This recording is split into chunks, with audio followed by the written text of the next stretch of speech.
শুরু করবে।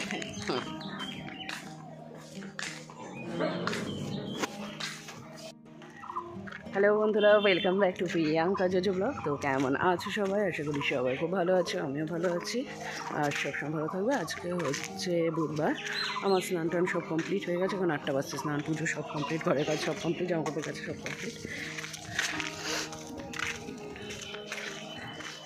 এবার আমি যাচ্ছি একটু দোকানে ডিম আনতে।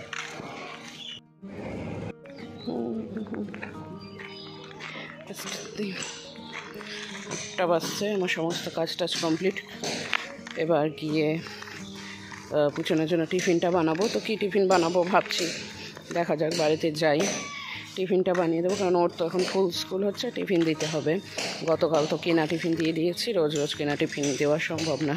বানিয়ে দেবো কিছু একটা, যাই বাড়িতে গিয়ে বানিয়ে দেবো। তার সাথে আমার আবার অফিস যাওয়া আছে, তো বাড়ি যাই এবার।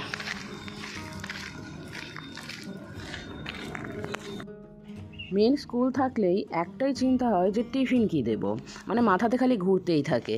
তো দেখলাম বাড়িতে কিছুটা মটরশুঁটি আছে, তো ভাবলাম মটরশুঁটির কচুরি বানিয়ে দিই। তো সেই মতন মটরশুঁটিগুলো বের করার পর দেখছি অঙ্কুর বেরিয়ে গেছে।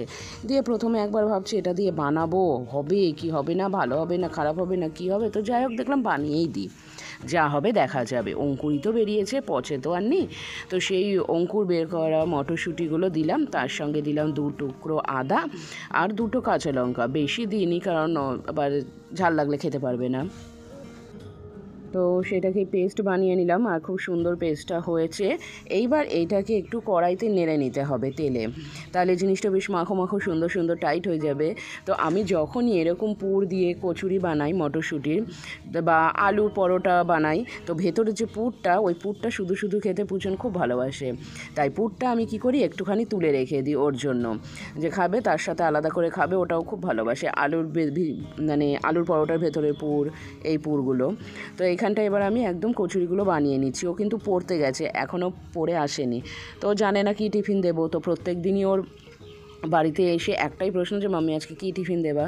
তো এই টিফিনটা দেখে তো খুব আনন্দ পাবে, মটরশুঁটির কচুরি। তো সেই মতন এবার বানিয়ে রাখি, একদম পুরটুরগুলো রেডি করে একদম কচুরি বেলে ভেজে রেখে দেবো। অবশ্য 8:30 বেজেও গেছে। তার মধ্যে আবার আরেকটা সমস্যা হয়েছে। সেইটা হয়েছে, গাড়ি তো বাড়িতেই ছিল, এবার হঠাৎ করে ভেতরে থেকে তেল লিক করছে। কোথা থেকে তেল লিক করছে কিছু বোঝা যাচ্ছে না, তবে আমার যতটুকু মনে হচ্ছে তেল পাইপটা ফেটে গেছে। কেননা তেল ওইভাবে ট্যাঙ্কি তো থাকে অনেকটা উঁচুতে, এছাড়া আর কোনো জায়গা দিয়ে তেল লিক করার সম্ভাবনা নেই। তো সেই মতন এখন দেখা যাক, মেকানিক এবার যেই গ্যারেজে আমি কাজ করাই সার্ভিসিং, এবার সেই ছেলেটা গেছে বাইরে। এবার তার গ্যারেজ যদি খোলা থাকে, তাহলে যদি সে একটা ছেলে বাড়িতে পাঠায়, তাহলে ঠিক মতন গাড়িটা ঠিক করা যাবে। না হলে এইভাবে গাড়িটা রাস্তায় নিয়ে যাওয়া একটু রিস্ক, আগুন লেগে যেতে পারে যে কোনো মুহূর্তে। তেল লিক হলে তো যে কোনো কিছু হতেই পারে। তো ওকে একবার ফোন করলাম, তো ফোন করার পরে দেখছি ও আছে বলতে কি, ওর গ্যারেজ খোলা আছে, ও নেই, গ্যারেজ খোলা আছে। তো বললাম একটা ছেলে পাঠাও তুমি, তাহলে আমি গাড়ির কাজটা করিয়ে নিতে পারি, নয়তো অসুবিধে হবে। তো ওকে বললাম, তো বললো ঠিক আছে আমি পাঠাচ্ছি। তো সেই মতন ও কিছুক্ষণ পর ছেলে পাঠাবে বললো, দেখি এখন।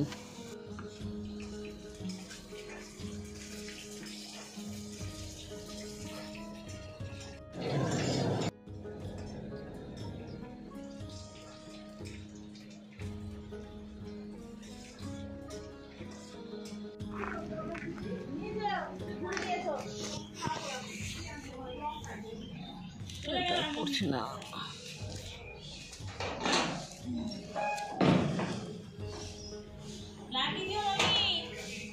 কিছু হয়েছে নাকি গাড়ি?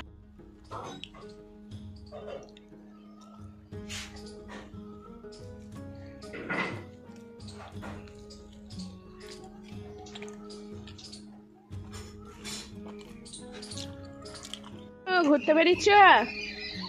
শিনুর আজকে হ্যাপি বার্থডে হবে। হ্যাঁ, হ্যাপি বার্থডে হবে শিনুর। শিনু হ্যাপি বার্থডে হবে। হ্যাঁ হ্যাঁ,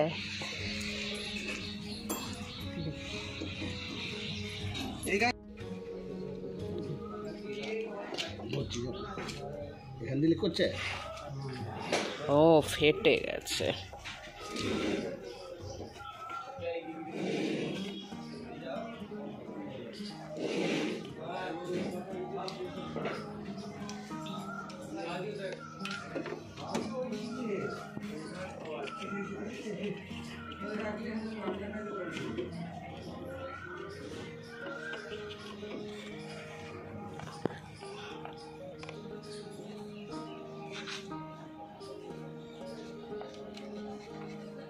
সিলিন্ডার কোথায় আছে কাকা?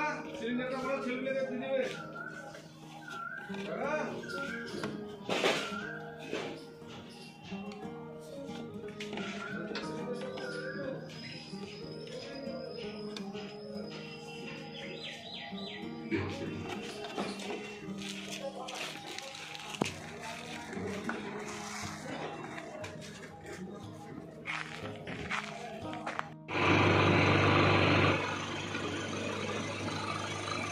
কত হচ্ছে দেখো, 100 টাকা করে দুইয়ের মাথা 100 টাকা করে দিয়ে দিয়ে যাচ্ছে, 20 টাকা 100 টাকা আপনার বাবা সব কিছু সিস্টেম আছে। মাথাটা তো হেভি লাগছে গো।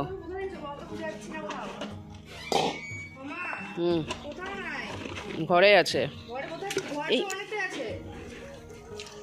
ওই তো তুই রেডি হ, আমি দেখছি হেডফোন কোথায় আছে, আমার মনে আছে তাই এখন ঘরেই তো আছে, জানলায় দাগা রেখেছি নাকি? তাহলে ওই যেখানটা থাকে ওই ওই নিয়ে গোলাপি ওড়নাটা নিচে 60 টাকা। 60 টাকা।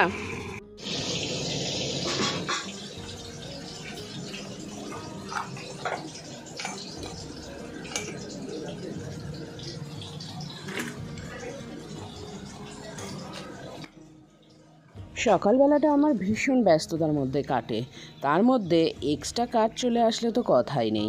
এক্সট্রা কাজ বলতে এই যে আজকে সকালবেলাতে যেটা হলো সেইটাই এক্সট্রা কাজ। আর এইদিকে মেয়েও চলে এসেছে পড়ে, আমার টিফিনটা গুছাচ্ছি, তার সাথে সাথে ওকেও খাইয়ে দেবো, তারপর দুজন একসাথে বেরোবো, ওইদিকে তো টিফিন রেডি।